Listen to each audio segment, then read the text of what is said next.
بسم اللہ الرحمن الرحیم۔ السلام علیکم۔ مجبور شخص کے لیے روزی کا غیبی انتظام۔ ایک بادشاہ اپنی خدمت گاروں اور سپاہیوں کے ساتھ سامان سفر تیار کر کے ایک روز شکار پر گیا۔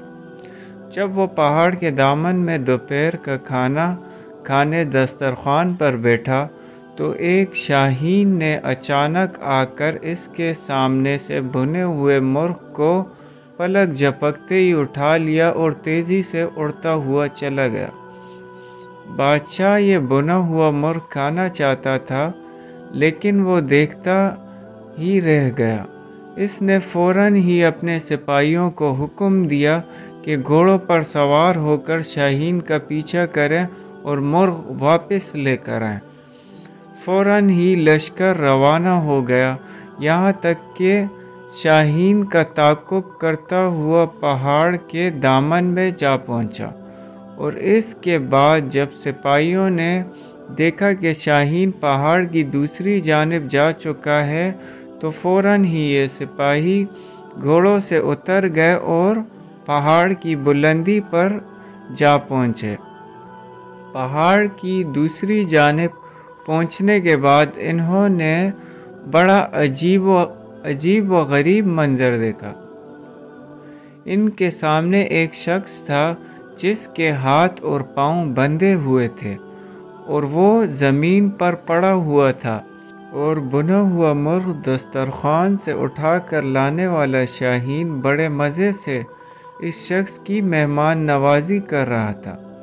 وہ پرندہ اپنی چونچ سے گوشت کو نوچ نوچ کر اس شخص کے منہ میں ڈال رہا تھا، اور اس کے بعد وہ اڑا اور کہیں سے اپنی چونچ میں پانی بھر لایا۔ پھر اس نے یہ پانی بھی اس شخص کو پلا دیا۔ سپاہی اس شخص کے قریب پہنچے اور اس کے ہاتھ پاؤں کھولے اور پوچھنے لگے کہ کیا ماجرا ہے؟ تو اس نے سپاہیوں کا شکریہ ادا کرتے ہوئے بتایا، میں ایک تاجر ہوں، تجارت کے سلسلے میں اپنا مال و اسباب لے کر جا رہا تھا کہ اسی راستے میں ڈاکوؤں کا سامنا ہو گیا۔ وہ میرا مال و اسباب لوٹ کر لے گئے۔ وہ چاہتے تھے کہ مجھے قتل کر دیں، لیکن میں نے ان سے التجا کی کہ وہ مجھے جان سے نہ ماریں۔ وہ کہنے لگے، ہمیں اس بات کا ڈر ہے کہ تم کسی طرح آبادی تک پہنچ جاؤ گے، اور اس کے بعد ان لوگوں نے مجھے اور میرے خچر کو باندھ دیا اور چلے گئے۔ پھر دوسرے دن یہ پرندہ میرے لیے کہیں سے روٹی لے کر آیا، اور آج یہ بنا ہوا مرغ لے آیا ہے۔ روزانہ 2 مرتبہ یہ پرندہ میری مہمان نوازی کرتا ہے۔ لکھا ہے کہ بادشاہ کو جب اس بات کا علم ہوا تو اس کی زندگی میں انقلاب آ گیا۔ وہ کہنے لگا، افسوس ہے ہم پر کہ ہم ایسی خدا کی خدائی سے غافل رہے جو اس انداز سے اپنے بندوں کو رزق فراہم کرتا ہے اور اپنا نظام چلاتا ہے۔ یہ کہہ کر بادشاہ نے اپنی حکومت سے کنارہ کشی اختیار کر لی اور اپنے زمانے کا عابد و زاہد شخص بن گیا۔ جزاک۔ ایک شخص ایک غلام کو کسی کے ہاتھ بیچنے لگا اور بیچتے وقت خریدار سے کہہ دیا کہ اس غلام میں کچھ عیب نہیں مگر یہ چغل خور ہے۔ خریدار نے کہا کہ کچھ مذائقہ نہیں۔ جب خریدار نے اس غلام کو خرید لیا تو غلام نے فساد پھیلا دیا، اس طرح کہ اپنے مولا کی بیوی سے جا کے کہا کہ تیرا خاوند تجھ سے محبت نہیں رکھتا بلکہ دوسری عورت لانا چاہتا ہے۔ اس کی دوا یہ ہے کہ جب تیرا خاوند سوئے تو تو استرا لے کے اس کی گدی کے بال مونڈنا۔ اگر ایسا کرے گی تو وہ تجھ سے محبت کرے گا۔ اور اپنے مولا سے جا کے کہا کہ تیری بیوی تجھے ذبح کرنا چاہتی ہے۔ ایک روز اس کا مولا یوں ہی آنکھ بند کر کے لیٹ گیا۔ وہ عورت غلام کے کہنے کے مطابق استرا لائی خاوند نے آنکھ کھول کر دیکھا تو سمجھا کہ واقعی یہ عورت مجھ کو ذبح کرنے آ رہی ہے، فی الفور اسے قتل کر ڈالا۔ جب یہ خبر اس عورت کے وارثوں کے پاس پہنچی تو انہوں نے اس آدمی کو مار ڈالا۔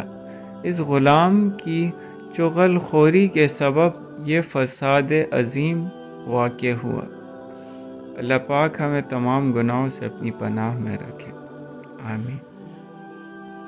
انسان کا دشمن ہی انسان کی نجات کا ذریعہ بن گیا۔ مشہور ہے کہ حضرت طارق رحمۃ اللہ علیہ جب ایک اندھیرے کنویں میں گر گئے تو اس کنویں پر سے کچھ حاجیوں کا گزر ہوا، جنہوں نے اس کنویں کو دیکھ کر کہا کہ اس کنویں کا منہ بند کر دینا چاہیے، ایسا نہ ہو کہ کوئی اس میں گر جائے۔ یہ سن کر حضرت طارق رحمۃ اللہ علیہ نے اپنے دل میں سوچا کہ اگر تو سچا ہے تو خاموش رہ۔ چنانچہ حاجی مسافر اس کنویں کو بند کر کے چلے گئے۔ انہیں کیا معلوم تھا کہ اس میں حضرت طارق رحمۃ اللہ علیہ موجود ہیں۔ کنویں میں پہلے ہی سے اندھیرا تھا، اب اور بھی تاریک ہو گیا۔ دیکھتے کیا ہے کہ ان کے قریب ہی کنویں میں قدرتی 2 چراغ روشن ہو گئے، جن کی روشنی میں معلوم ہوا کہ ایک بہت بڑا اژدہا ان کی طرف چلا آ رہا ہے۔ سوچنے لگے سچ اور جھوٹ تو اب ظاہر ہوگا، دیکھیے اس کا کیا انجام ہوتا ہے۔ چنانچہ جب وہ اژدہا ان کے قریب آیا تو خیال کیا بس اب یہ مجھے نگل جائے گا، لیکن خدا کی قدرت، اژدہا سیدھا کنویں کے دہانے کی جانب چڑھتا چلا گیا اور کنویں کے اوپر جو کچھ پانا گیا تھا اس سب کو علیحدہ کر کے اپنی دم حضرت طارق رحمۃ اللہ علیہ کی گردن سے پیر تک لپیٹ کر ڈول کی طرح ان کو کنویں سے باہر لے آیا اور اپنی دم ان کی گردن سے نکال کر چلتا بنا۔ حضرت طارق رحمۃ اللہ علیہ نے ایک غیبی آواز سنی کہ کوئی کہنے والا کہہ رہا ہے کہ اے طارق، دیکھ یہ تیرے رب کی مہربانی ہے کہ اس نے تیرے دشمن کو تیری نجات کا ذریعہ بنا دیا۔ چنانچہ اس واقعے کے بعد اللہ تعالیٰ پر سچا بھروسہ کرنے کے سبب سے ان کا نام طارق صادق مشہور ہو گیا۔